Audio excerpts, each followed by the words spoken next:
Ready?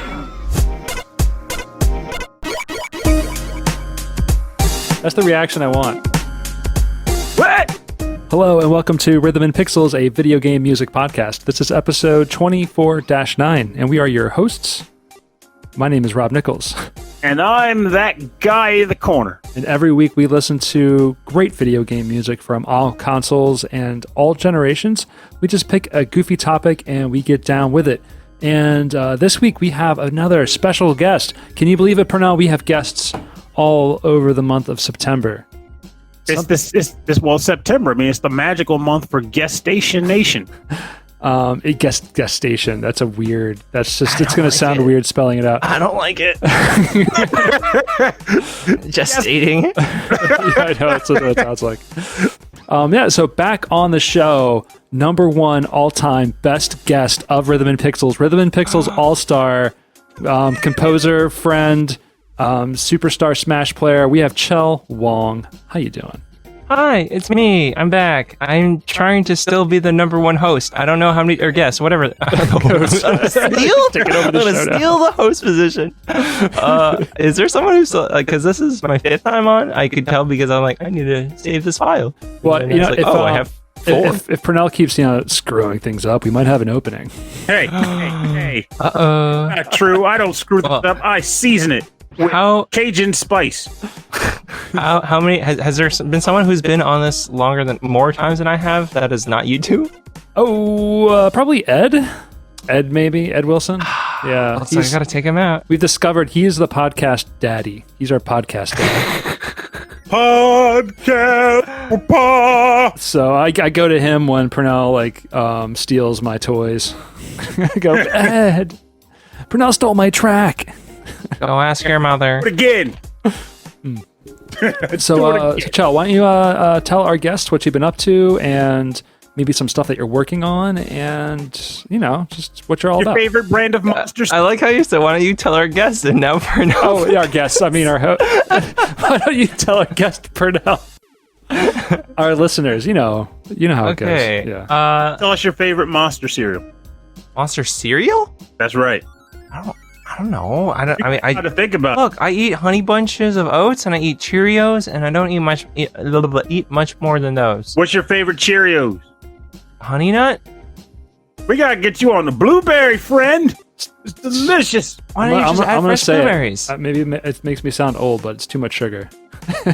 Ooh, that's one thing I will say. With Cheerios, unlike a lot of those other cereals, even when they come up with the flavored ones, the sugar element, if you eat anything that isn't plain Cheerios, they keep it fairly balanced. Like, there's none that are like, this is just like Fruit Loops Cheerios. Anyway. I want to eat honey nut Cheerios. Yeah, they're delicious. I want to eat honey nut Cheerios, but we don't have any. We can't help you there. You're on your own. All right, so anyway, do you want to talk about maybe some games that you're working on or even just some games that you're playing? Sure. So, games that I'm working on. I think I was here within the last 5 months? I don't know. I'm still working at Zelgar Games, which is the studio that is a mobile game studio. I'm working on 2 titles there. It's called Noobs in Space and Noob Tubes. And should I spoil the bonus stage, or should I wait until the end of when we actually get there? Until the end. Yeah. All right. Yeah, we'll get to that. So, listeners, we have a special bonus at the end. Pernell is going to sing our national anthem. No. 2 words I know from it. National anthem. Words. I want like a baseball game where Pernell just screams that. just standing on the mound. Pernell, come on. National anthem. There it is. I'd get a standing ovation. Oh, I would give you a standing out. Thank you. As for games I'm playing a game called Monsters Expedition, which is a puzzle game made by Draknek. He's also done A Good Snowman is Hard to Build and Cosmic Express. Cosmic Express especially is a puzzle game that I was like, this game is like perfect level of puzzle to me. It's so challenging, but never so much that I ever cheated. What's the structure of it? Like, what kind of puzzle? So what I will say, I'll talk about Monsters Expedition, is that there's basically like one mechanic. You play as this little monster, and he goes around to these different islands that have like rocks and trees. You walk next to a tree and you just knock the tree over, and then it becomes a stump. When you push the tree stump into a direction when it's on the rolling side, it will roll all the way until it falls off the island or hits something else. And if it's on the long side, then you just roll it upwards so it's vertical, or downwards so it's horizontal. And you make those as bridges. And so you just go between island, and you also see these really funny museum exhibitions. And this game is, I really like the other two games. This game is incredible, but it's also, I've been going at it for like 40 hours and I'm not done yet. Those are good puzzles. That means that one, they give you a lot of content to work through, and two, you haven't gotten bored of it in 40 hours. It's also mechanic can make it work for a long time. It's so much content. I like what I do is like sometimes, so I do like a buttload of networking every Friday, and I'll talk to all these people, and a lot of them I already know, and I'll just play this game at the same time as talking to them, because it's one of those things that I can like, there's only so many options that you can ever do at any one point. And believe me, there's some brain busters in that, but like, because it's not like Baba Is You is so good, but boy, it is mentally draining. It's a brain burner. There's like, there's so many things, like, I don't know how to approach this. Monsters Exhibition, Expedition? Jeez. Monsters Expedition. Wait, no, now I have to double check. Gotta click my Steam. Yeah, because I don't want to play Monsters Expedition through puzzle. God. Newest release by Draknak is a Monsters Expedition through puzzling exhibitions. Oh. But the through puzzling exhibitions is a subtitle, and it's not actually in the... Anyways, the point is that the game is really good. And it's never so complicated. It's not. The thing is, it's not complicated, but it's deep. And this is the difference between complex and deep is something that is a game topic I could talk about forever. But essentially, game's great. I can play it while talking to other people and thinking about it. What if I played it right now? I'm not going to, but... Actually, I got to ask, though, because you just hit me with the $1 million question now. I'm sure a lot of people have thought about it in the last few months, but I can ask you directly because you're sitting right here across there. Would you say that one of the few positives to having all of our interactions be done through like Zooms and Hangouts and stuff now is the fact that you have the means to talk, but you're not like locked down from like you said, play this puzzle game while I'm talking, because I'm not standing in a room with a bunch of people. I'm sitting at my desk. So, I mean, like, let's be real. One, I hope this isn't controversial, but a pandemic is bad. It is. I think the pandemic is bad in general. I really miss hugs, but I will say that due to the world trying to figure out how to make up for all the holes, essentially, I have met so many people through online networking, and it's just like, hey, GDC is the Game Developers Conference, and I have gone, I've gone twice now, and I plan to go every year, basically.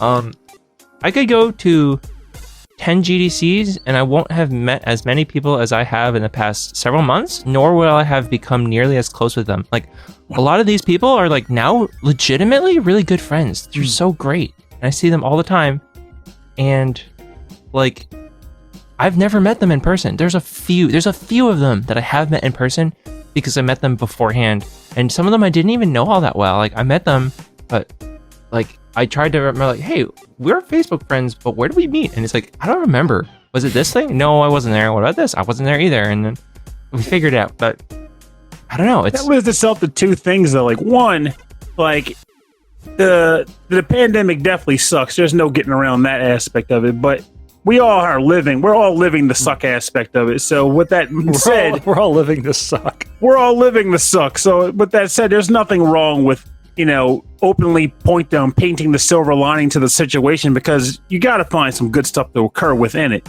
And the second part of that is, I mean, I'm not sure if it's just a factor of our generations or what, but meeting people online and becoming friends and communicating with them openly online is a natural, normal thing. I would consider us to be friends. We've never met you. Someday. And there's other people on the show too, like we listens to the show, that through the show we became friends. Like there was this comic that a friend of mine posted the other day where the character was like, "Oh, a friend of mine was telling me about this blah blah blah," and then her boyfriend was like, was your friend a podcast host? And the person like kind of froze up, was like, and I responded, hey, podcast hosts can be your friends. Cause you fuss. You know what? That's a good point. So if you're listening to our show right now, I don't care where you are or when you're listening to it. We are now your friend. Okay, and just don't be a jerk. That is a rule. Yeah, honestly, yeah, we don't hide our politics on the show at all. But I will say we need to talk about our topic for That's this what happens week. when Shell comes on the show. We just talk because we're all having fun. Yeah, and the first time I was ever, you were the first podcast I was ever on, and then I'm like, okay, I don't know anything about these guys, and then we just talked. I'm like, oh, you guys like fighting game? Oh, and we just talked. I'm like, yo, these guys are cool. I want to come back on. The And first you did. or last. And I did, and I did, and I did, and I did, and nope, that's enough. I did. Yeah. Until next time, when you did. Until next time on Rhythm and Pixels. So because we wanted to, or you wanted to show off some work, or you were playing some things that you wanted to play some music from, we are going to be talking about space air pilots. Pilots. Okay, Oh, so it's pilots and just stuff. pilots. All right, look, it's just pilots, and at first I'm like, I don't know how I feel about like hyperspeed racing. Like if you call that pilot, like F-Zero, is that pilot? I don't know. Essentially though, I just like, let's be real. You guys are like, just think of a topic, think of a cool song, then think of a topic, and then just come back on. And We'll just go from there. There's like Fun. one song that's in here. It's my first song, and I've wanted to talk about it for a while because the song is rad. And there's another song that I have yet to think of a topic for it, but I will play it because I'm always like, yo, there's so much good music that people don't know for these really cool games. I want to talk about them, but I will say at first I was like, I wanted to have air and space piloting, and now I just have like one of them's a mech pilot game. And also, it totally was not because I wanted to plug work. I thought, I'm like, wait a second, why don't I just plug my own work? And then you're like, yeah, sure. I You was should like, do it. You should do I've it. never done that before. Yeah, Hey, that's part of the gimmick, really. It's like, well, how do you think some of our topics come up? It's not our work per se, but we'll be playing something and go, this song is great. It needs to get on the show, but we need a topic. I know, words that relate to game songs. I know, husbandry. Yeah. That'll work. I think that's my favorite one. I love that just because we played music from sheep. You know, who's Yeah, heard of I- sheep? I did. Apparently, Purdell. And Yeah. also, one of my friends from networking is because you have not played it much, but my friend Tiffany, who I am actually, time to plug a stream. So I've been streaming for a very short amount of time on Twitch with my friend Tiffany Otto, and this is going to be annoying to plug, but essentially right now my Twitch name is Penguin Buster. It's PENGWNBUSTER. I'm going to change it next month to just MWOG Audio, like literally everywhere else. But Tiffany is the only other person that I know to have beaten sheep that isn't like related to me. So And that game does not seem easy at all. it is so hard.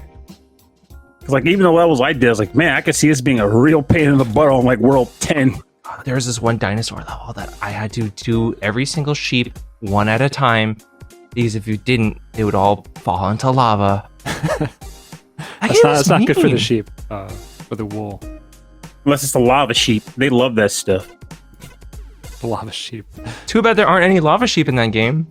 Otherwise, it would have made it a lot easier. Are there like stone sheep, like golem? No, stone there's golem just sheep. there's dumb sheep, smart sheep, obnoxious sheep, and smart sheep but obnoxious sheep. That's going to be the show from now on. We're going to be the topic's one thing, but we're going to talk about sheep anyway. Look, since I can't figure out how to put the Me Channel song into this podcast, I have to talk about I have to talk about sheep. It's going to be one of those two things every podcast. Sheep. Okay, so what's the first track you want to lead off on our adventure? Okay, so the first track is Luftrausters, is a game by Vlambeer, which unfortunately has recently dissolved, but I mean, both of them are still doing their own things. And every single game that they worked on, I believe, has been with Jukio Kallio. I'm sorry if I've mispronounced your name. If you ever hear this, he's from Finland. So, anyways, the point about Luftrausters, should I start talking about like the cool stuff after the fact or before the fact? Let's listen to some tunes and then let's talk about how cool it is. And this was published by Devolver, right? Yeah, I believe so. right. I think it was. That's pretty cool. All right, It was. so here we go. Luftrausers. Luftrausters. Yes.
All I'm hearing is just grunting.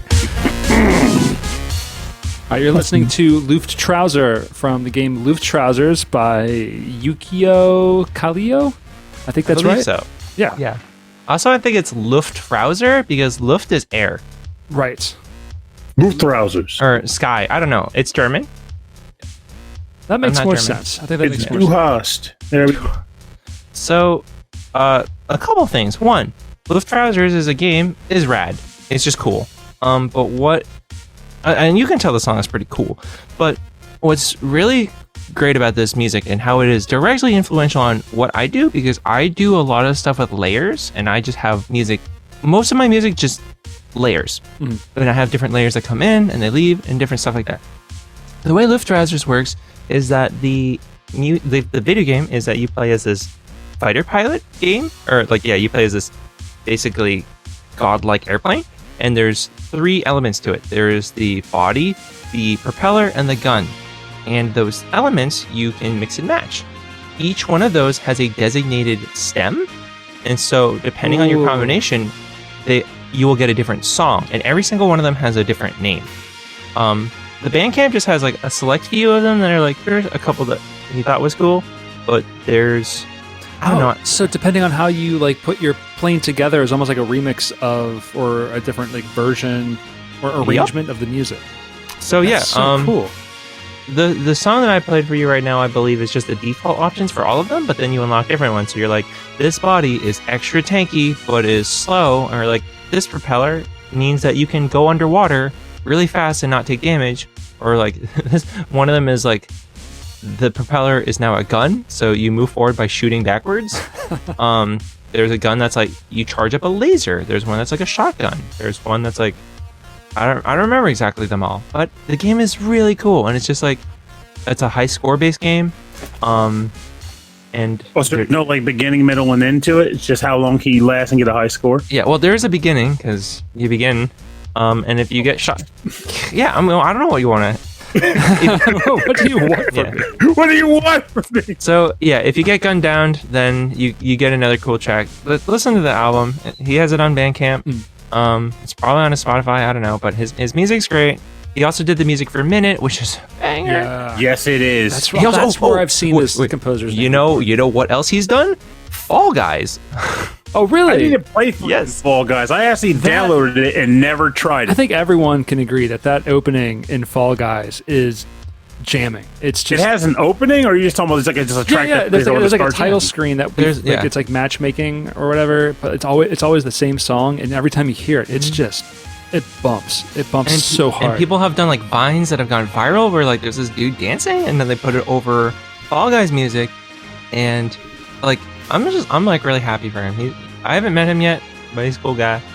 Well, this I hope soundtrack, I mean, this track itself is super cool. I really like that kind of like heavy, like really heavy kick and bass. But then that big orchestral like section comes in the middle. It's not out of nowhere, but it blends. Yeah, Sounds that's the really one thing good. that's consistent across every version. Where no matter, I don't know which one it is. I bought the Bandcamp album because like, you get the stems and you can mess around. And I like, Okay. like, this actually is like, not to downplay it, but I'm like, this is simpler than I thought because I'm used to overcomplicating everything for myself. I'm like, this is so smart. And texturally, a lot of it is similar. Like this is all pretty chippy until you get to the orchestral part, but then like it'll mess around with the rhythms a lot. So like some of it is like quarter note triplet, and I don't know, it's great. Play the game. Yeah, it looks really cool. This one that's actually on my my Steam. What's it called? Wish list. for a while. Library.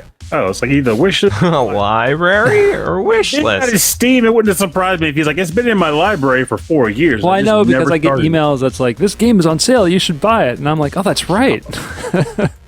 Fun fact: I've only ever put one game on my Steam wish list, and I get notifications for it years later. That's Indie Pogo. I don't know why. Why? I Anyways, don't even know. Like it just maybe. I wish it would tell me then. Oh no. Okay, I hit so many. 1, 2, 3, 4, 5, 6, 7, 8, 9, 41, 2. 142 games, I think? On your wish list? Yes. Wait, Google Yeah, Mooga. you don't want to forget, you know. You gotta like remember somehow. Yeah, I might remove Horizon Zero Dawn because apparently this port is bad. That sucks. And I have a PS4, so like, Wait, it's still on there. It's probably like $1 now. Maybe that's a little of exaggeration. I yeah. have to exaggerate because I still am upset that I paid full price, and I'm like, now I should play Horizon Zero Dawn. right. It's just the right thing to do. All right. So Pernell, what's your first track in the world of pilots Well, I was going with pilots and stuff. and stuff? Because I need the stuff. This track is from the game Biomotor Unitron for the Neo Geo Pocket Color, and is the shop theme from that game, and is composed by Takuya Hanaoka. Okay, I'm always excited to play some Neo Geo Pocket music on the show because it's so rare that we come across it.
Welcome back.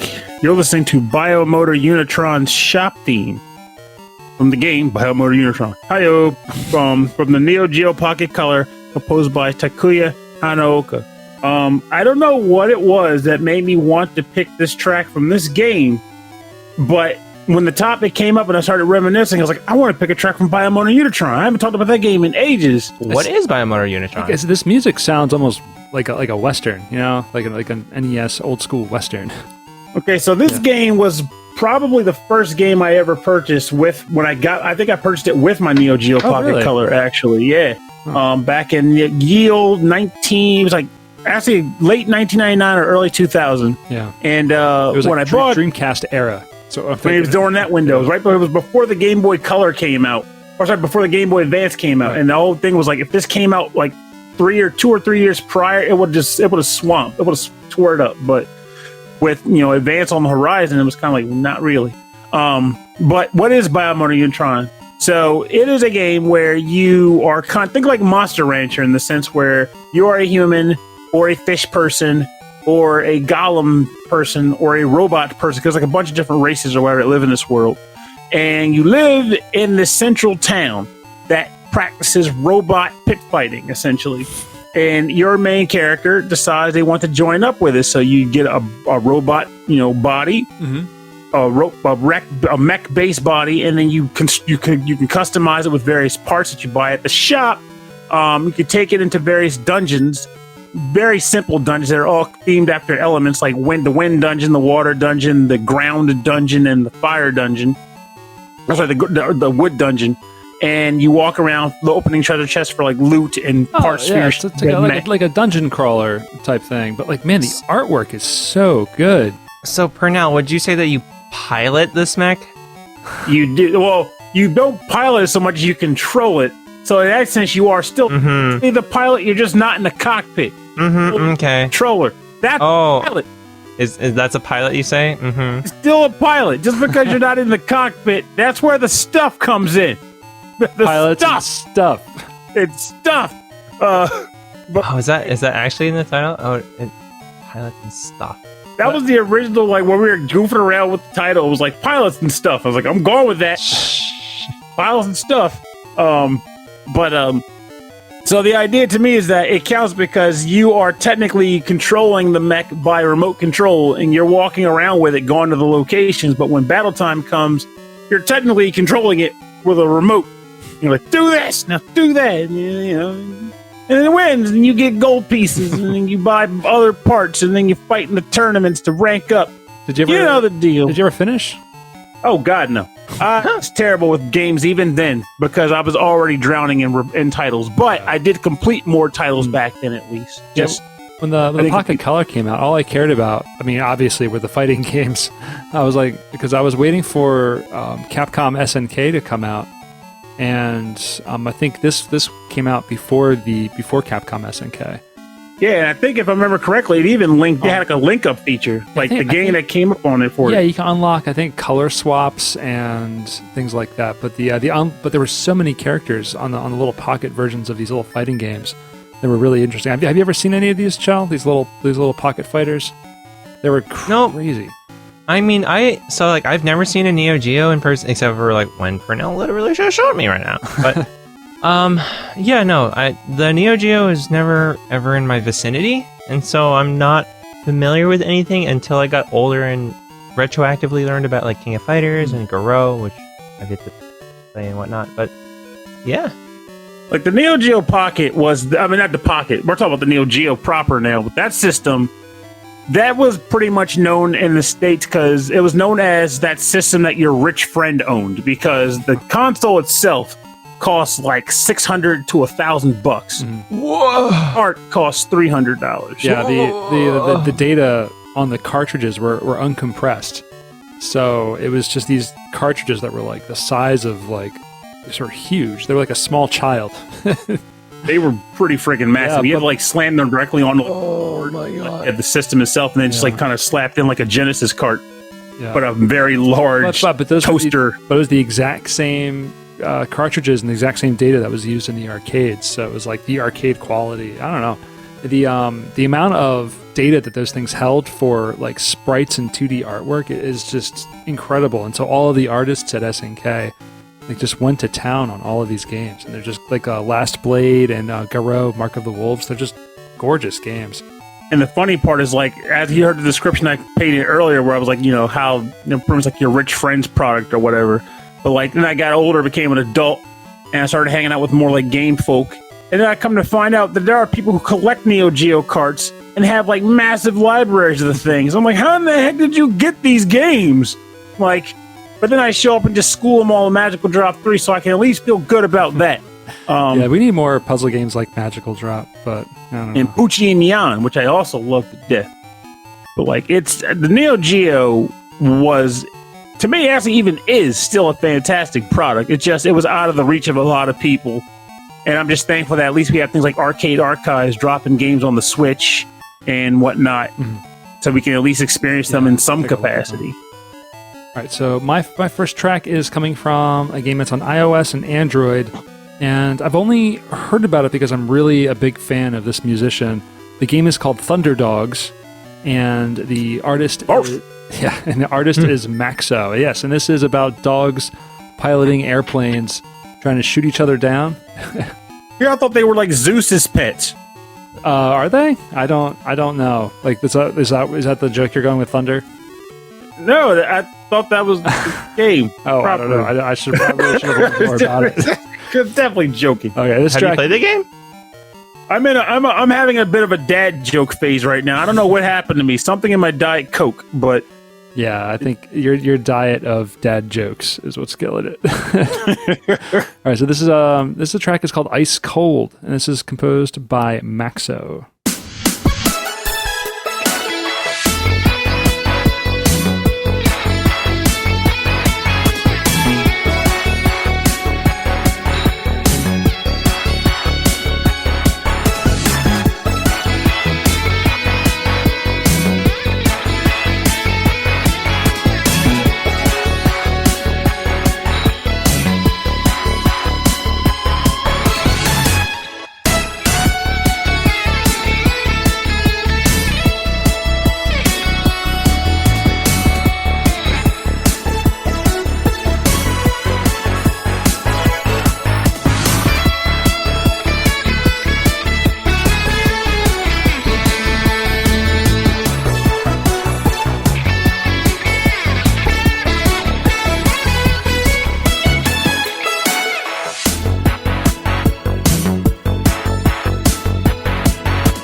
You are listening to the song Ice Cold from Thunderdogs, composed by Maxo, and you can get this on iOS and on Android. And yeah, it's like a top-down airplane fighting game. It's multiplayer online, but it controls like do you remember that old game? It was called Time Pilots. Nope. Oh, doesn't ring a bell. It's If it doesn't ring a bell for Pernell, there's no shot. It's pretty old. So it's top down, and you can sort of like spin your plane around 360 degrees. And there's all sorts of power ups you're trying to collect, and there's different objectives. Like you have to get from one side of the stage to the other, but everyone's sort of kind of doing like a capture the flag type thing. But like there's a whole lot of drift in the plane. So as you spin your plane around, or you push speed in a certain direction, you sort of drift and fly all over the place. So that kind of controls more like asteroids in that way. It's really cool, but like all of the planes are like cute little dogs. Like they're piloted by cute little dogs, and so I just thought that was so neat. And Maxo does this insane. I don't even know what style of music it is. It's like jazz, like hardcore, abstract techno jazz music. The name rings a bell. Have we had Maxo on before? No, we have played a track from Maxo because the first B-side in Celeste was remixed by Maxo. Really? I've heard that name before. Everything this guy does, I'm really into it, but sometimes I have to be in the mood for it because it's a little challenging. The rhythms that he fits together and the chord progressions and everything are insane. Like it just breaks my brain listening to it sometimes, but it all comes together like somehow like with like these motifs and harmonies like on top of everything. But then I get into his game music, and it's just like it's fun, and there's like a little guitar whaley sound, and it's just super fun. I'm really into it. So clearly like he's got an aesthetic like personally, but then like with games he's just got some other thing going on. It's really fun. I'm really into it. So I will admit I'm a legit sucker for guitar wailing. I don't know what it is about it. It's just if it's in a song, I'm probably going to like it. But this one, it's just got that riff, you know, that. I'm super into that riff for good reason. Yeah.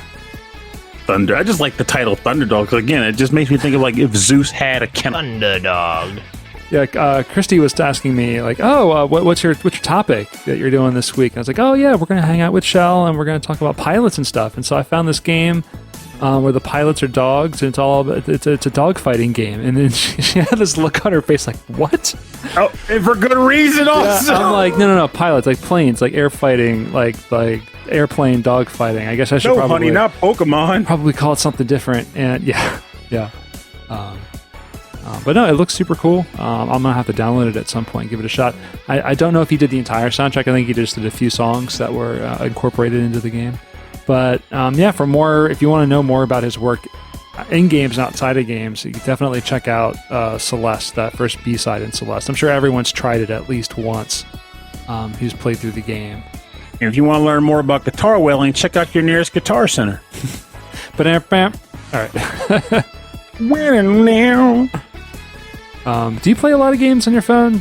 I know you don't really, Pernell, but what about you, Chell? So, for me, it depends on the game. Like, there are, like, boy, I sure wish that Slay the Spire was on mobile, but it's not yet. That game is swank-tastic. I don't have it because I want to buy a game once, and I want it to be on the correct platform. There are definitely times that I'm like, man, if this was on... I'm surprised that you said that, because like, it's on the Switch. You'd rather have it on mobile than your Switch? Absolutely. Because I do not carry my Switch everywhere, but I always have my phone. And Slay this, like, I have 2 other roguelike card games that are not Slay the Spire, but they're like it. What are they? One of them is called Night of the Full Moon, I believe, and it is a Chinese game, and the other one is called Pirates Outlaw. Mm-hmm. Besides that, I have some board games, I have some puzzle games, like I play Cosmic Express. That was perfect for mobile. Currently, I have Snakebird, which is actually it was a little too difficult for me, and then I hit the groove. And a bizarre element, crime against nature. Snakebird, yeah. Snakebird. Snakebird. It's just Snakebird. It's So, board games too. I did sell it's your those boy, 2 copies of Snakebird. Dominion. I sold them both. Congratulations. Dominion is Got not worth it. And Railroad Inc. Ooh, and yeah. Trismegistus. And what was the last game I got? Oh, Sentient, because apparently now Sentient's worth like $150. I was like, well, I got to buy it now. Yeah, if you ever wanted to play Dominion, we're going to keep our copy for sure. So, but yeah, when it comes to deck building games of that type, there's so many others to get into. There really are. Dominion was... Heaven. Yeah, I mean, I guess I have to give some props to Dominion being the first, like, real deck builder, but, like, it is literally only deck building, and there's, like, hey, you want to get a deck builder? Star Realms is, like, $10. You want to get a deck builder with more stuff to it? Clank is an actual dungeon crawly push your luck deck building game. Like, If you want to play Dominion with some tweaked rules, Card of Crown. And even has got the art done by the artist from Etrian Odyssey. It's just perfect. I don't know that one. Fun. That was really good. Time to look it up. I've had people talk to me like I was insulting Dominion when I'd say, I don't think I really want Dominion anymore. It's like, why? It's such a great game. I'm like, Dominion is a good game. The problem is it's been surpassed, but it's also worth acknowledging that if it didn't exist, we wouldn't have the games that surpassed it. And when I think of it from a video game, I tie it back to like Super Mario Brothers 1. If we didn't have Super Mario Brothers 1, we wouldn't have had any of the darn platforms we've got now, because that literally laid the groundwork for platformers. And yet, you couldn't pay me to go back to play Super Mario Bros. 1 and enjoy myself. It would be work, because... Really? Well, my issue with Mario 1 is that you can't scroll backwards. He has a very stiff control. Like, it's not hard to imagine starting that game anew and getting killed by the first Goomba if you tried to stomp it. Because just trying to control Mario and make him stomp the Goomba, there's something off about his motion in that if you've been playing a lot of tighter controlled platform games. Also, I've grown accustomed to Mario having options and like a variety of power-ups, and now he's just like, I got Fire Flower and a mushroom. Turn into a rant against Mario, Pernell. It's not a rant against Mario. Give him a chance. I gave him many chances. He's I just bought his All-Stars pack. Trying to make his way. He's just a boy. He's just a plumber trying to get a second job as a hero. I mean, what do you want? I mean, he's just doing his thing. All right. He just got his doctorate. Yeah, he's Dr. Plumber. Dr. Plumber. Another mobile game that I wish didn't die was called Flappy Fighter. It was only on Apple, which I don't have. Sequel. So here's the thing: Flappy Fighter used a character that was like Flappy is basically like imagine Ryu's body, but his head is the Flappy Bird. And there was like 4 playable characters, and they never got a select screen going. But like that game was so fun, and James Chen got really into it and was like doing like training mode and trying to get the combo counter as high as possible. What? Oh, and then the game Ultra got yes. Yeah. So then the game got taken off the store, and they haven't been able to put it back on since. But I'm like, wow, this game was so fun, and if it ever got on Android, let alone back on the freaking Apple Store, Gaming is so I would put so many hours in it. place now. Like, I think it's funny that this is why, like, when it comes to the show, we're all over the place with dial in a good way. Like for example, like, you know, I'm sure we all, in some respect, whether you're participating or just witnessing it through the news, knew about, you know, the Xbox and PlayStation launches in the form of pre-orders, how much pandemonium that's been. I'm just gonna wait until like a machine is out, available, and on sale. Because right now, none of it makes sense to me. I don't know what's happening. The funny thing is, like, it makes sense to me only because I've always been involved in this nonsense, but it has been probably the worst console launch I've ever been privy to. But the only reason I was even chasing one in the first because I wanted that dopamine hit of saying, I got a system on pre-order. I got one. I never bother. Huh? I don't bother, and I don't have the energy to like. I recently got a PS4 used from my friend for a really good price, and so like I have to get games for that, let alone like the new. I don't know. It's no, you're not. Can't keep up. What you're saying is legit because what happens is like I didn't get one. This is the first console launch between where I didn't get any of the launch units. Like usually I get one or some sort, but this time I get any. And my takeaway ended up being, do I even care? I mean, aside from maybe getting review codes for SML, like I don't care. Like I look over at my PS4 stuff and it's ridiculous. Like if you were to name like 5 games that I own, chances are it wouldn't be hard for you to nail them down. I'm sure I haven't finished any of them. Horizon Zero Dawn? Haven't started it. Yeah. And more, you probably get the same answer. And I started Spider-Man months ago, and I've barely made any progress. Like, not that the game is bad, it's just like I haven't had an opportunity because like it's the same TV that my family uses to watch TV, and so like once in a while I play Spider-Man. The game's great. I just don't move any progress. And guess what? I'm playing Chrono Trigger for the first time. That game is like 25 years old or something. It feels so good. It is. Started on the DS. Oh, that one is apparently the best version. Because it has the scenes. It has mixed opinions on it, but it has that really content that bridges the gap between Trigger and Cross. That's the mixed opinion, not the okay, the added content. I don't know if that's so necessary. We can get into that in a little while, but we've been running a little long on this track. Rob's the hero. We gotta stay on time, guys. All right. You know what? Okay, I love listening to podcasts. I don't mind our podcast running late. Like I don't want to sound like the toughie. You know, like we gotta do this. But I cannot stand listening to a show that like it's like okay, it's like oh, it's gonna be some stuff I really want to hear about, and you put it on your thing, and it's like 4 hours, and you're like oh come on, my commute's 30 minutes. Yeah. Just resume the episode on the way home. I am the only audience for the show. All right, so Chell, what's your next track? So my next track is from a game called Hawken, and it is I do know who wrote the music. The song is called Of Rust and Ruin from Hawken by Paper Sound. Paper Sound. So this is a game about a pawn shop? No. Oh.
This was Of Rust and Ruin from the game Hawken, composed by Paper Sound.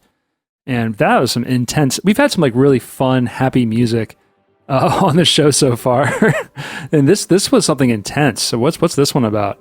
Okay, Hawken is a game that is unfortunately dead. It was one of those multiplayer only games, like gigantic, where it was solely like there just wasn't enough money, there weren't enough numbers, and the game was really cool, but like the freemium system of it was busted. However, I don't want to talk about what was bad about Hawken. I want to talk about how this game was literally one of the coolest things ever. It was this sort of mech piloting game, team-based mech piloting, but not like Japanese style mechs. It was like Western style mechs, and they were slow, and they were heavy, and they were clunky, and it felt impactful. This game felt so immersive. It was so cool.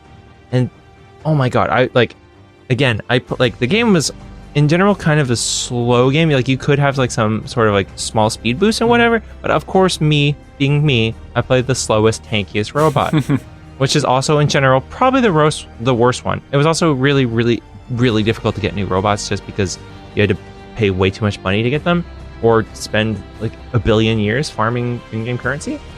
Point is that this game was so cool.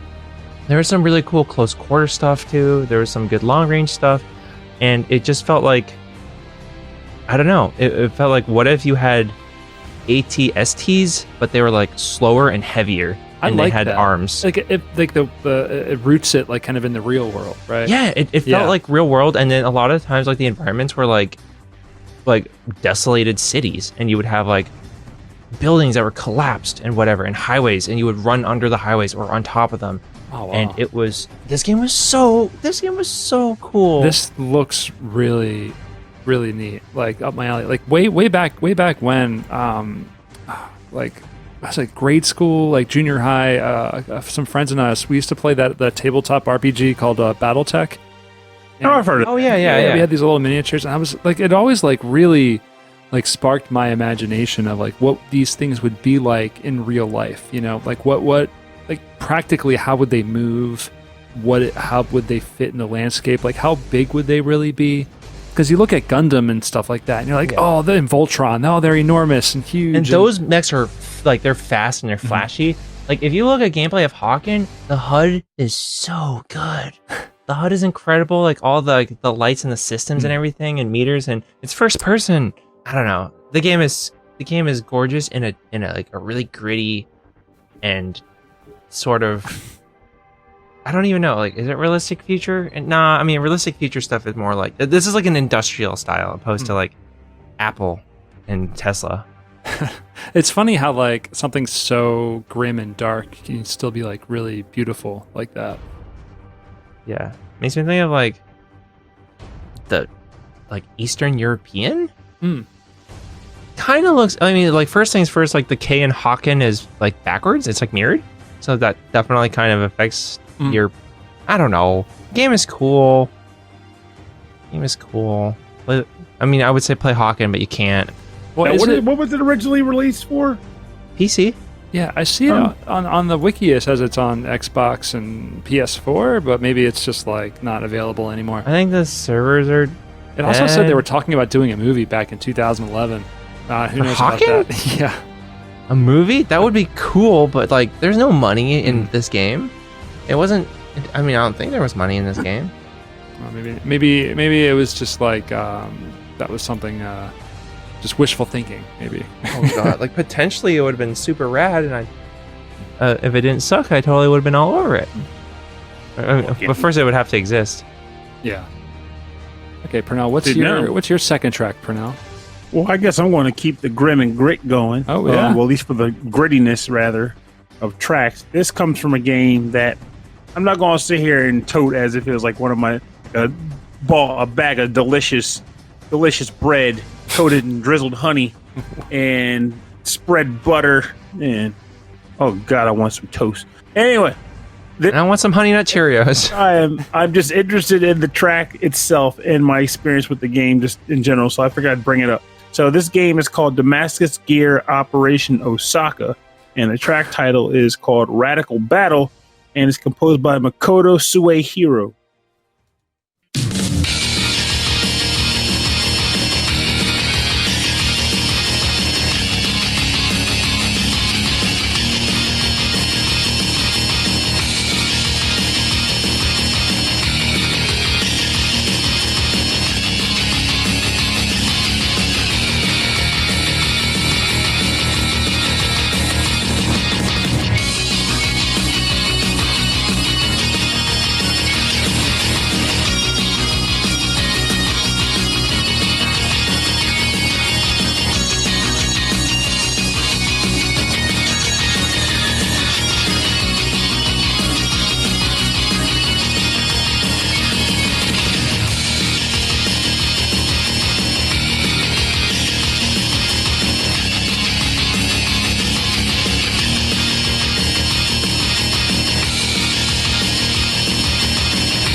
Welcome back. You're listening to Radical Battle from the game Damascus Gear Operation Osaka. I played it on the PS4, but I think it's also on the Xbox One, but I don't quite remember. I know it's on the PS Vita also, and it's composed by Makoto Suehiro. So this track, I'll admit, is very, noisy, but I don't know what it is. There was something about it when I would hear it in-game that made me go, okay, I look forward to this particular run of the dungeon because I like this track. So this is like another mech fighter dungeon crawler? It's a dungeon crawler more so, but not so much like Biomotor Unitron was. In the case of this is one of those games where the main protagonist, his parents passed away, and they left him with a mech hangar and a mech that they personally owned, and a robotic assistant, and a sweet load of debt. So the game is pretty much you going through menus to customize your mech and then going into dungeons by way of choosing various missions. What is the name of this game again? L game. Huh? What's the name of this game again? Damascus Gear Operation Osaka. Oh my god. Japan, why? I know. I was like, it's just the name. Just the name of this game is a Purnell game. So also a Damascus Gear Operation Tokyo, I believe, too. But I don't know. It's wait, this came out 2 years ago. Uh huh. Also, I didn't. No, after you. You end up going floor to floor, and each floor is a series of rooms, connected rooms. There's other mechs that'll be in there, attacking you, and you're trying to basically salvage parts that you can equip on the mech, but also sell for money to go towards paying off debt. I think there's also tournament battles, just like the last game, because of course you can't have mechs without a tournament for some reason. But you can battle the tournaments to raise your rank, and then of course get better prize money, which is also going to go towards paying off debt. But we got these awesome, cool robots, and they're going to fight. And what do you use them for? To pay off inherited debt. That sounds like it's almost like Damascus Gear Operation Osaka. Also, debt cancellation. I didn't expect the mix to take over this podcast. I'm like, yeah, we can get some good piloting stuff. I'm like, oh man, but there's so many mechs. That could be an episode title. Too many mechs. Oh, you could easily have a topic or a theme that's just mechs. That's easy. Yeah, that's easy. I just want to use that title. Too many mechs. Too many. Yeah, too many mechs. Don't let me go there. Also, it's a mad mech. It's a mad mech. See the options, endless choices. But yeah, this game is one of those ones where it's hard for me to go, hey, you need to go and buy this game tomorrow, because really it doesn't do much different. It's more like a game that works. It's fun if you're playing it, but nothing that's going to blow your socks off. But as I played it, I ended up enjoying it a bit, and the music was very enjoyable for me to listen to. But one thing I hate about it, and it goes for a lot of mech games, is I hate when mech games name their parts as if they're actually military grade gear, like the RW500C6. It's I don't know what the heck that means. I don't care. It's better when it's Buster Arm. Yeah, Buster Arm, or three-way shot, Yeah, not some model number. The bomb dropper. Especially when they don't even mean anything. Some games just randomly take words and slap them together and call it a part. It really means nothing. Well, like the title of this game. All right. Hey, you. It means Damascus Gear, and it's an operation that takes place in Osaka. All right. It's okay. Osaka. Operation Osaka. We got that. The mech has gears. They spin. All right, my last track. I'm bringing it on home. Something a lot more chill. This is from one of my favorite games growing up, one of the game series. This is called Aerofighters. This is Aerofighters 2, also known as Sonic Wings 2. And I chose this game because you choose from multiple pilots with different planes, and it's a top-down vertical shooter. But one of the characters you can pick is a dolphin.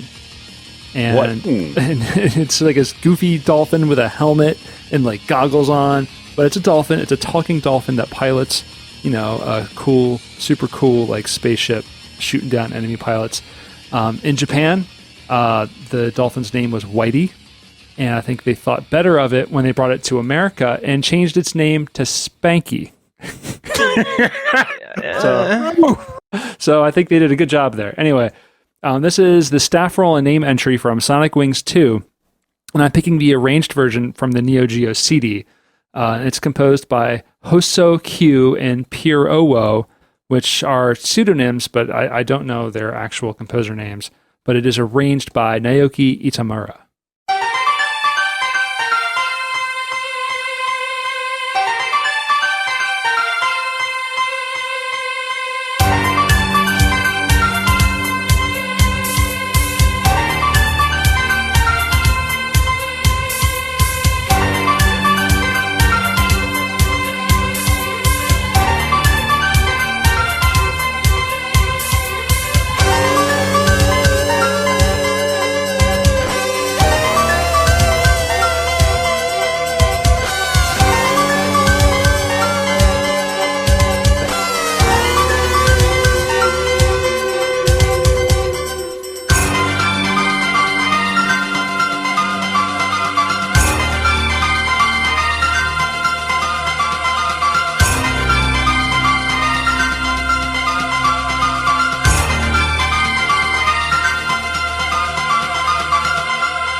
That was the staff roll from Sonic Wings 2 for the Neo Geo CD system.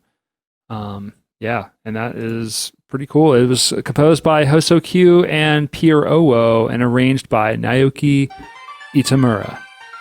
And yeah, I love this. Was at a time, I guess, when I just wanted like instant gratification playing arcade games and just wanted to see things blow up on the screen. I didn't have a lot of patience for RPGs like Purnell did back in the day. Didn't want to read things and spend time choosing things through menus. But also, like, you can fly as a dolphin, and that's like the coolest thing ever. Hey, if wanting to pilot a ship as a dolphin is wrong, then I won't be right. Now, HOSO-Q from the SNK sound team worked on Aerofighters or Sonic Wings 1 and Sonic Wings 3, but he is the sole composer on Sonic Wings 3, and it is like hardcore, like jungle drum and bass music. It's so heavy.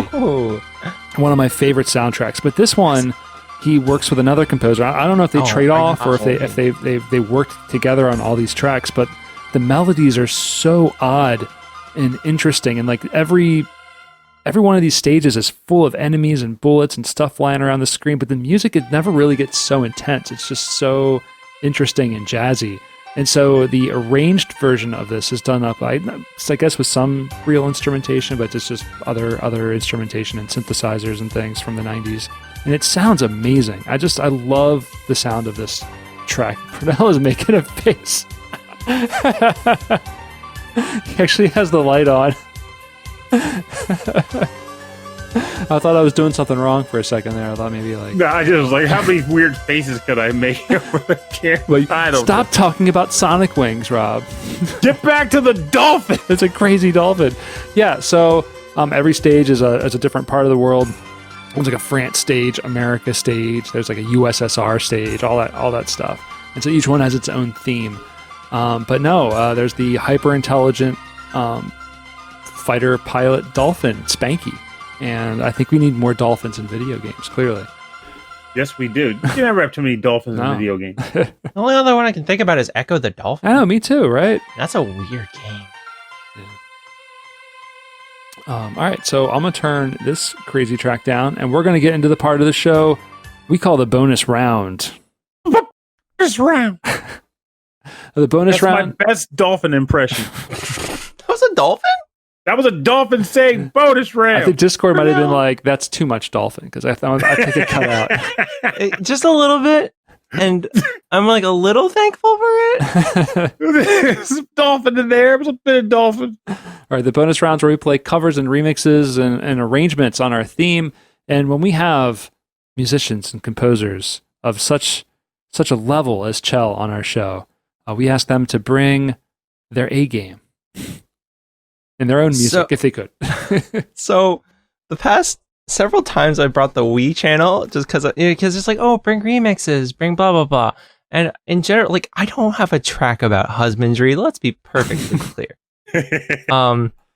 There's various things. But I was going through and I'm like, okay, I was thinking about this old Game Boy game called Volley Fire that I don't know anyone has ever played.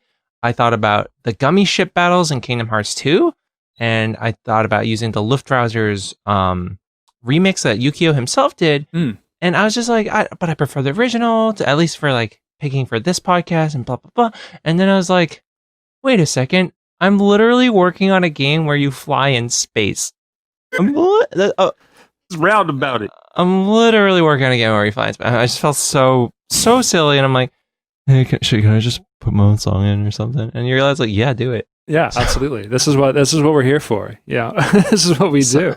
So this is from Noobs in Space, and it is the Deep Space Mode theme, and it's by me. All right, let's give it a listen.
All right, we're back. You're listening to Noobs in Space. This is the Deep Space theme, composed by Mitchel Wong. So thank you. This is That's cool. me. Yeah, it's you. I dig it. I really dig it. Like once the drums like started, like something about like the buildup of those drums and like the fills, not the fills, but I guess the rolling drum. It made me think of like an anime theme song. Like it was kind of like a heroic like kind of sound to it. Oh, thanks. Yeah, Exactly. I will admit, like, I am genuinely curious about what this track is used for in the game itself, if it's disclosable, because I was bopping. All right. So, yes, because I had to double check. I'm like, hey, can I please share some of my new music? Because I have like 2 songs that are publicly announced, per se, and you got to check with the company. And they're like, So my friend who works, he does all the important marketing stuff. He's like, all right, we'll use this as our we can use this as like the reveal point. I'm like, sweet. So I asked between the 2 new songs. He let me did this mode because this is the mode that we've been talking about in a sense. There's exploratory mode, which I think should be called like adventure mode, where essentially you go through all the different levels and there's different themes. So I'm not saying that these are the themes in the game, but just pretend like, what if there was an ice theme and there was also a lush forest jungle theme and then a robot theme. Oh, these are all hypothetical, maybe, I don't know, nothing set in stone. Cupcake theme. So yeah, well, I mean, who knows, maybe there's a theme where you have no, I shouldn't. Anyways, the point is that Deep Space Mode is a kind of challenge run mode where you go planet after planet and it will change different planet themes, and you'll have different hazards that will appear, and so it's just like go as long as you can before you like run out of lives, kind of thing. Mhm. Also, since there are different like planets from like the various different zones, I've also, because I do layers, I do a layer for every like thematic theme, and there's a stem for those, but I'm not sharing that, and I need to figure out a way to share that on like the I don't know. It'll happen. I'll figure it out. I'm always curious about that. Like a lot of like the not like adaptive and like modular music, like it's interesting and it really builds like a space when you're playing the game, and it makes it more immersive. But then like if you want to release it as an official soundtrack, how do you choose? Dude, it's so hard. It's so hard. Like for Kind, I'm like, what do I do? It's technically all one song. Right. Technically, but I'm not gonna do that. And so I had to figure out like, okay, well these are the stacks. And some of the stacks have like share stems from other stacks. I don't know. It was I just kind of sort of guesstimated by like here are the segments that all have like their own music, and some of them share music, but like we'll just call it this or something. I don't know. Well, what's going to happen is if there's an official soundtrack released and like you picked like I guess like okay, this is probably my favorite or this works really well as like would be the official version of the song. Years from now, someone's going to do a podcast and be like, this is probably what the composer thought this was the official version. This is what they intended, you know. Am I dead by then? Well, I mean, well, they might not necessarily go, what's the go? Knock on wood. Knock on wood that I don't I don't die after podcasts stop being a thing or something. But like after winning many awards, of course.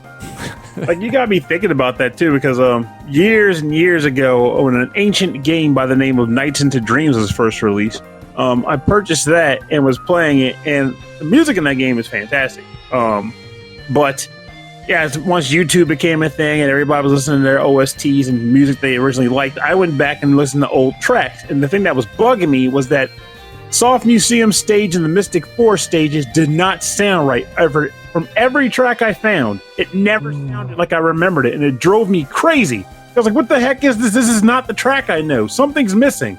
And it turns out it's exactly like we're talking about now. It was an adaptive track that changed based on how happy or unhappy the Nighttopians were. Oh. I remembered the happy Nighttopian version. So, and that's not on YouTube? You can't find the happy version?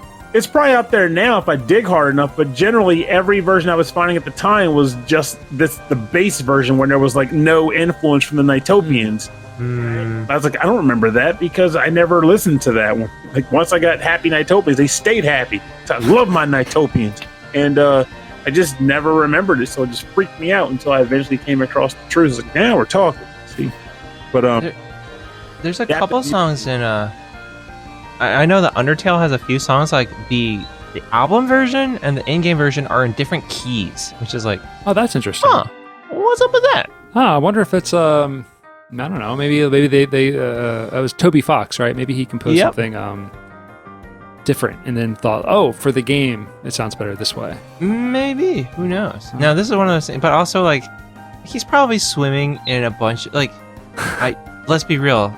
No one expects for a game to blow up that hard, and I think he likes to keep to himself to an extent, which is like that's totally fair.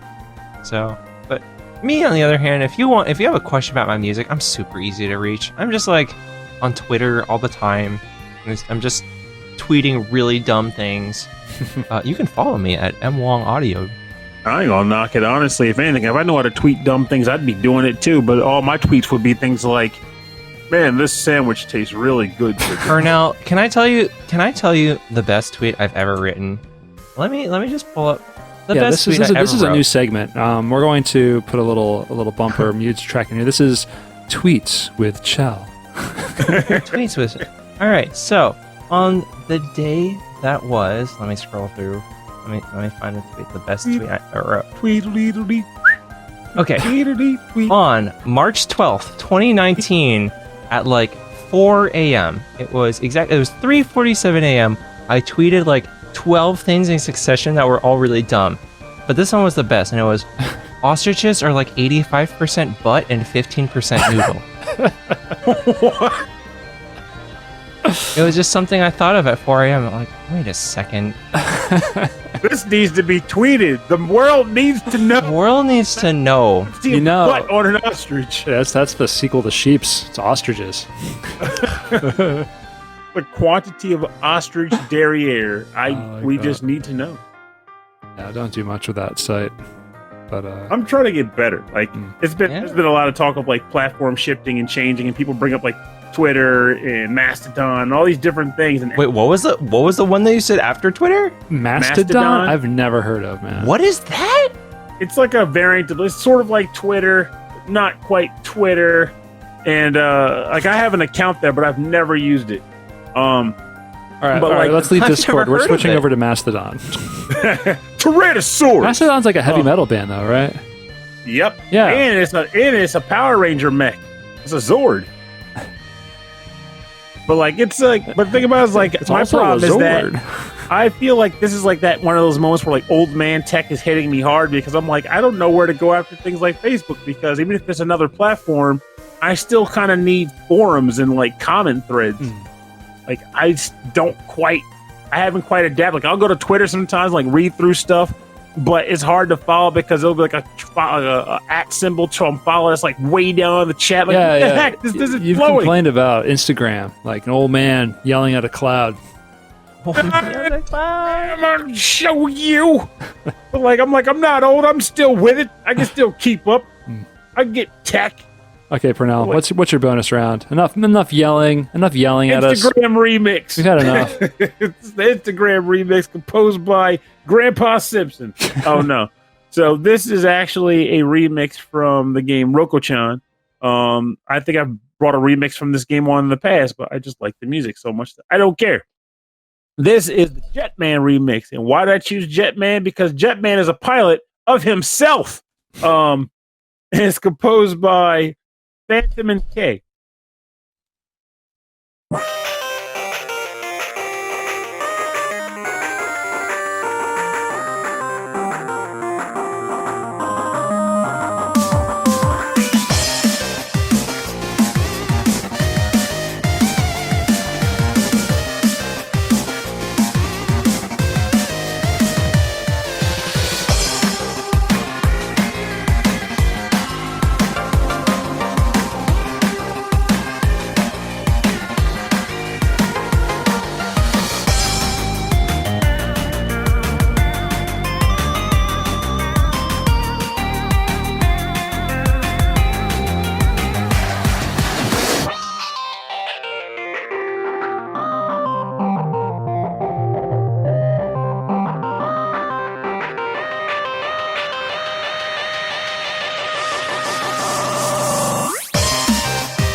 Oh, sorry. Pardon me. You were listening to the Jetman remix theme from the game Rokko-chan, remixed by Fantomenk. I love this track, both the original and this remix. I could not avoid choosing this track because there was a part of me I was like, I should go look for some pilot tunes from some game that has a physical human pilot. And I was like, no, stick with the stuff. It's all about the stuff. So Jetman pilots himself. That makes him a pilot. Counts. So Jetman is a jet and also a man. Is right. He is a man who's a jet. So would you say Tony Stark is a pilot? Yeah, he pilots the suit.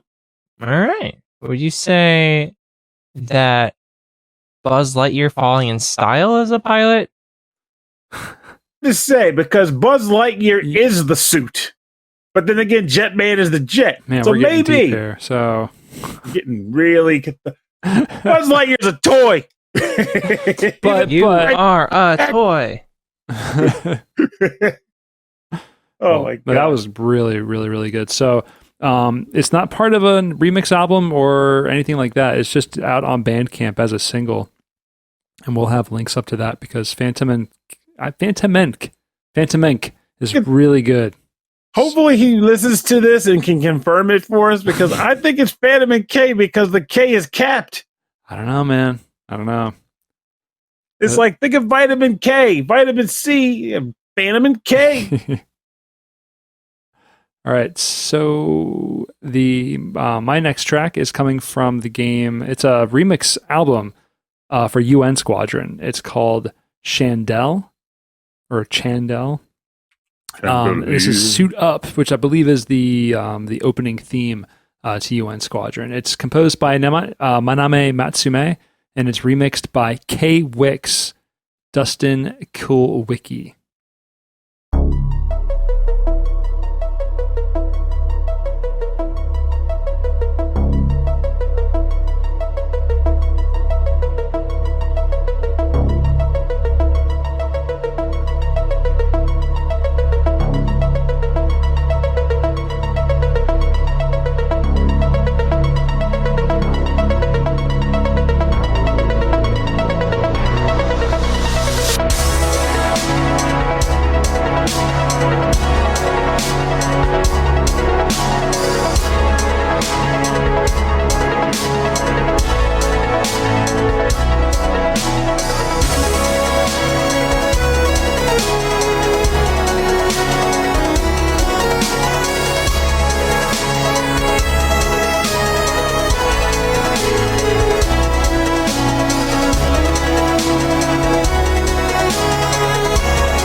That was Suit Up from UN Squadron, and that was remixed by k-wix. Dustin Kulwicki from the remix album Chandelle, the UN Squadron remix project. And I don't know, I when I was younger, I didn't have a Super Nintendo, but when I saw UN Squadron and saw the planes and heard this music, it was just, to me, it was like, it was the coolest thing I've ever heard. It was just so neat. And The song's pretty rad. the song is rad. Both of these remixes are really rad that you played.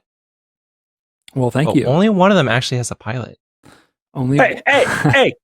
There's a pilot. he pilots himself, he says. He's a self-pilot person bot. But yeah, so if you like the sound of that, and I really liked the way k-wix approached the remix project as a whole, because it's not they stay true to the original arrangements of the music without going a little too far into like the dance territory or something off a little crazy. I think it's funny that you were like, I think it's funny that you were like Fantomenk K. I'm like Fantomenk K. You're like, no, it's Fantomenk, and now you're like k-wix. I'm like, no, it's Quix, buddy. Quix is it Quix? It's Quix. Luftrausters. It's laugh trousers. Laugh trousers. Trousers. Luftrausters. I wear those. Look at my pants. I'm a pilot. Check out my Luftrausters. Well, for more information on the bonus round part of our show, go to rhythmandpixels.com. We'll have links to the Bandcamps and SoundClouds and everywhere where you can buy this music and support these artists.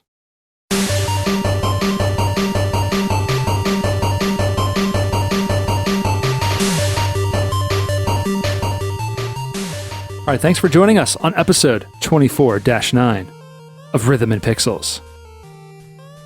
Pilots and stuff. Pilots and stuff. Pilots and stuff with Mitchel Wong. Thank you. The only thing that saddens me is that there was an added caveat, which admittedly you did pass, where Shell was like, Rob can't pick anything from Street Fighter. It was like, you can't do Street Fighter, you can't do fighting games, you can't do beat 'em ups. I swear to God, because I was like, how do you do that? I know there is one stage in Street Fighter 5 with a pilot. I'm like, Rob might pick that, and No. I wouldn't do that. But it's good to have some constraints. You know, I'm glad that you're. You know, I gotta work within these confines. Just boxing me in, guys. I'm out. I'm surprised that no one picked. Like, I mean, maybe it's like we all dodged the obvious. Like, no one picked Star Fox. No one picked Ace Combat. No one picked. What else is famous for flying? And it's funny because Ace Combat's Solar been Jetman up in conversations a lot. I like Solar Jetman. That's David Wise. I think that's one of the cooler, stranger soundtracks on the NES. But I think we played all that music already. I'm trying to remember, was Solar Jetman a game where he just rode around with his jetpack, or did he also pilot a ship? Yes, he piloted a little ship that was like a triangle shape. And then, then if it blew up, or if you had to get out and pick something up, you would jump out of it. But it was all like really like atmospheric music, but atmospheric music on an NES, which was very different, very strange. The funny part was before I settled on Rokko-chan, I seriously thought about making the remix portion be a song about stuff, so it would be like a track from like a remix of something from like Wilmot's Warehouse. I swear to God, we should have cut stuff out. I should have, because like straight up, I think in the document I changed my name to be like my first full name, because like, I mean, just to explain, like, maybe it's really late in the podcast, but hi, I'm transgender and I like my name. I'm in a weird position where I like my name, and I officially go by Mitchel Wong everywhere. For now, I don't know if I will ever change. Rebranding everything is expensive, but as you could tell, people have called me Chell. But yeah, I changed it so that it includes my first full name, and I deleted and stuff. You deleted and stuff. And I deleted and stuff. I'm like, Well, I think we'll keep it. I think we'll just keep it pilots, parentheses, and stuff. No parentheses. It's all in stuff. In stuff is the charm. It's husbandry and stuff. You could say that sheep man husbandries himself. Hey, sheep man, he shears his own wool. I mean, it counts. He trims himself. Look, if there was a sheep man, I would totally accept that. There is a sheep man. What? Mega Man 10 has a sheep man. That's right. I don't believe you. These need to exist. Mega Man 10 Man. Robot Masters. Or Thunderwolf. Mega Man 10 Robot Masters. Blade Man, Pump Man, Commando Man, Chill Man, Sheep Man. Oh my god. Sheep man. And he's cute too. Oh my god. I'm getting pulled up. I'm getting. There it is. See, so now you gotta accept Sheep Man would count for husband. Oh my god, he's adorable. But yeah, no, if you picked Sheep Man for husbandry, I would have been like, totally, yeah, great. Yeah, I can't believe I didn't think about Sheep Man. Oh my god. And also, I like a Japanese. I love this design. Sheep Man. It's so cute. Sheepuman.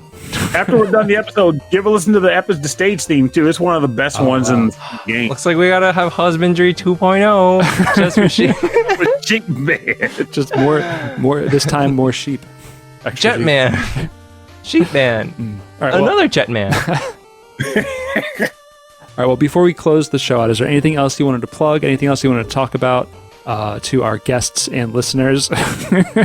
Hi, my name is Mitchel Wong, or Mitchell for long. I'm a composer for video games. I currently work at a mobile gaming studio called Zelgor Games, which is where you heard the song earlier. Is from one of the games called Noobs in Space.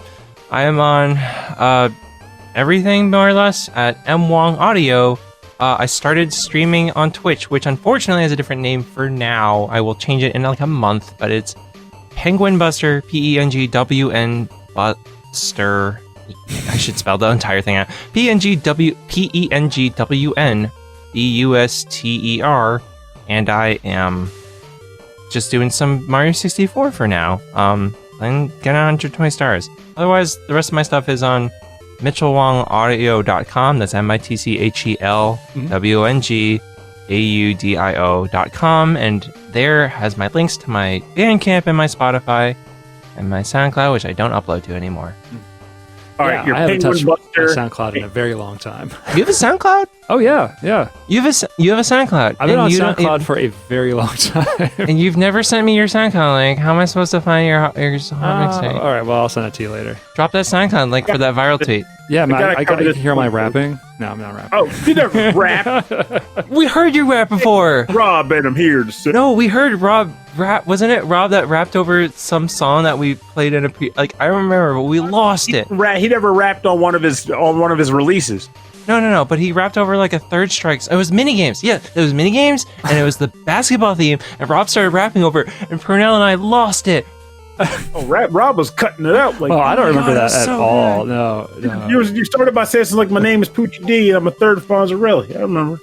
My name is Poochie D, and I'm also Fonzarelli. PGD/Fonzarelli. But I gotta ask, your name is Penguin Buster, and you're playing Mario 64. Did you throw the penguin over the side of the level? Oh, actually, I didn't, because I was. So here's the thing: I didn't waste time on the false penguin. I was too busy because I already know, right? I've played this game so much. I've just never gotten 120 stars, which is why I'm streaming. I'm like, might as well just People do it. always post that meme and are like, you did this with the penguin. Like, I didn't do Okay, that. I did as a kid. I didn't do it on stream. Poor penguin didn't ask for that.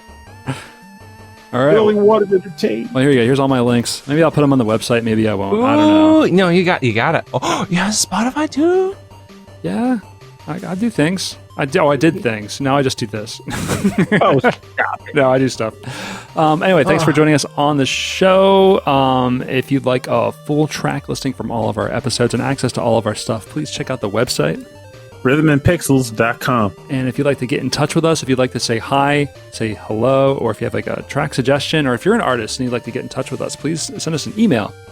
rhythmandpixels@hotmail.com. Check us out on Instagram and Twitter and Facebook. It's Rhythm and Pixels, all one word. We also have a YouTube page, youtube.com/Rhythm and Pixels. We have a 24/7 radio station playing nothing but 8-bit and 16-bit classics. So definitely go check that out if you need some tunes. And if you'd like to support the show, just tell people about it. That's really all we want you to do. Just tell your parents. If you're out on a date, just tell the person that, I got something to Tell the date, tell the waiter, tell the waitress, tell everybody. tell the maitre d', tell the taxi driver. Well, you shouldn't be dining in restaurants unless, you could do outdoor seating, but even then it's like, man, iffy. So Yeah. Gotta yell across the table. yeah, you got to do it 6 feet. You got to tell them 6 feet apart on your social distance date. hey, there's this great podcast called Rhythm and Pixels. Right. And then the response is, what are you doing sitting at my table? And I'm like, oh, crap! Well, you can also you. support us on Tested. Patreon. It's patreon.com/rhythmandpixels. You get access to a prequel episode every week and a live streamed episode every month. And we like to thank everybody at the end of the show. That Nick Walker, The Last Rican, Mike Myers, Davey Cakes, Bedroth from VGM, Very Good Music Podcast, Justin Bieber from XVGM Radio, You monster! Sonic Medley, Taco, Harold Howard, Dave Taylor, Reinhard Selkova, Andreas Milberg, Dan Loughton, Phantom Jest, Steve Miller, The Autistic Gamer 89, Cameron Werma, Christopher Shenstrom, Bobby Arson from One Up Funk, Wicked Sephiroth, Carlos from the Heroes 3 podcast, Michael Bridgewater from the Forever Sound Version podcast, and Brian Pitt. So thank you all very, very much for your continued support of our show. And thank you, Chell, for coming on our show today. Huzzah! I have now done 5 of these, and I'm gonna take down the person ahead of me. We'll see you next month. I'll do it. We'll do Just on. Farm Animal Pilots. Farm Animal Pilot. Farm Animal Pilots. Well, thank you. That'll take some effort. Well, thanks for being on our show, and thank you all for listening. It's Rhythm and Pixels. My name is Rob Nichols. And I'm Purnell. Have a good night or good day. And One of those remember, have a good Animal Farm Pilot. Jesus. I'm sorry. And remember, I guess this is more so for our hemisphere, I guess. But, unfortunately or fortunately, depending on where you perceive calendar adoration, the seasons are shifting. It's getting chilly-willier. But at the same time, we're in that beautiful period now where it's chilly, but not so chilly that you can't be outside. I do have a scooter. I should ride it. Pilot a scooter, moped, pilot a kayak. Yep. Pilot some sort of I am now. where you can get the air breathing and blowing through your lack of hair. Just get outdoors and enjoy this weather while we got it, because we got to stockpile that sun for the solstice or before the sun just disappears hang on to it. for evenings.